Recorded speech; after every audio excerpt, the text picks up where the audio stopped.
नमस्कार विद्यार्थी मित्र मैत्रिणींनो, माझ्या यूट्यूब चॅनलवर तुम्हा सर्वांचे स्वागत आहे.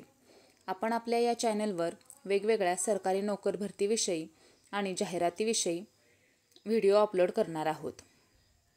तुम्ही या चॅनलवर नवीन असाल तर चॅनलला सबस्क्राईब करायला विसरू नका. चला तर मग व्हिडिओला सुरुवात करूया. तर मित्रांनो, आज आपण LLB 3 इयर्ससाठी कोणती कागदपत्रे लागणार आहेत ते पाहणार आहोत.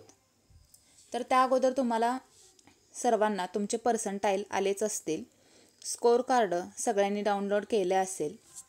तर आता सगळ्यांना आतुरता आहे, म्हणजे सगळेजण वाट पाहत आहेत, ती म्हणजे कॅप राऊंडची. तर त्या अगोदर मित्रांनो, आपण पाहणार आहोत की ॲडमिशनसाठी कोणते कोणते डॉक्युमेंट आपल्याला लागणार आहेत किंवा त्या डॉक्युमेंटची तयारी आपण कशा प्रकारे करणार आहोत ते आपण पाहूयात. पण मित्रांनो, कॅप राऊंड चालू होण्याच्या अगोदर आपल्याला कॅप रजिस्ट्रेशन करावं लागतं. पण मित्रांनो, तुम्ही ते पाहू शकता की अजूनपर्यंत कॅन्डिडेट रजिस्ट्रेशन चालू झालेलं नाही आहे. तुम्ही जर या वेबसाईटवर आलात मित्रांनो, तर तुम्ही पाहू शकता की इथं अजूनपर्यंत तरी काही अपडेट आलेली नाही आहे.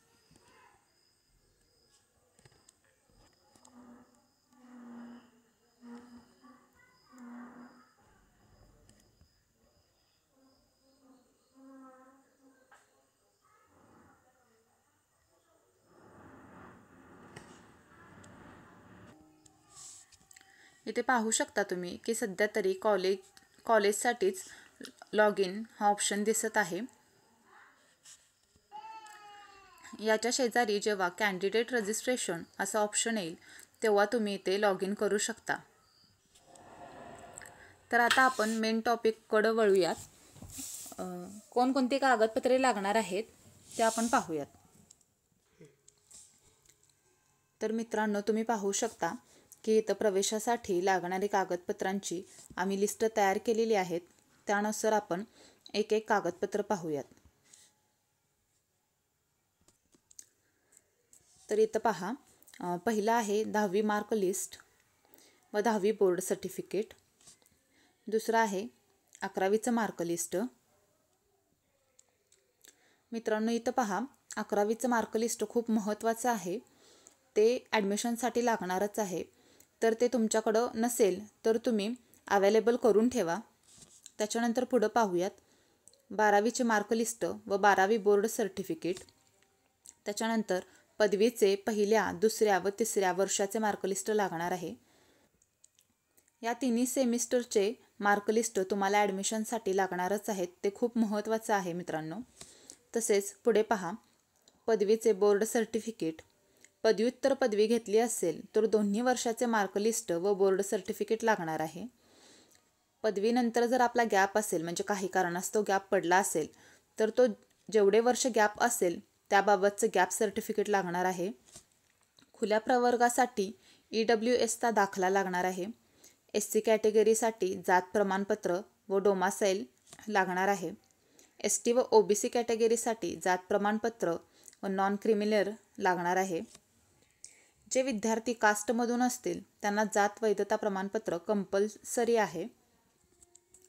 तर इथं पाहू शकता की जात वैधता प्रमाणपत्र हे कॅटेगरीमधील मुलांना खूप महत्त्वाचं आहे. जर आत्ता तुम्ही अप्लाय केला असेल, म्हणजे तुमच्याकडे नसेल आणि आता अप्लाय केला असेल तुम्ही, तर त्याची पावती तुम्ही ॲडमिशनच्या वेळेला दाखवू शकता. आणि जेव्हा कॉलेज तुमच्याकडून कॅप रजिस्ट्रेशनच्या वेळेला तुम्ही ही पावती अपलोड करू शकता. आणि कॉलेज जेव्हा तुमच्याकडे जात वैधता प्रमाणपत्र मागेल तेव्हा तुम्ही ते देऊ शकता.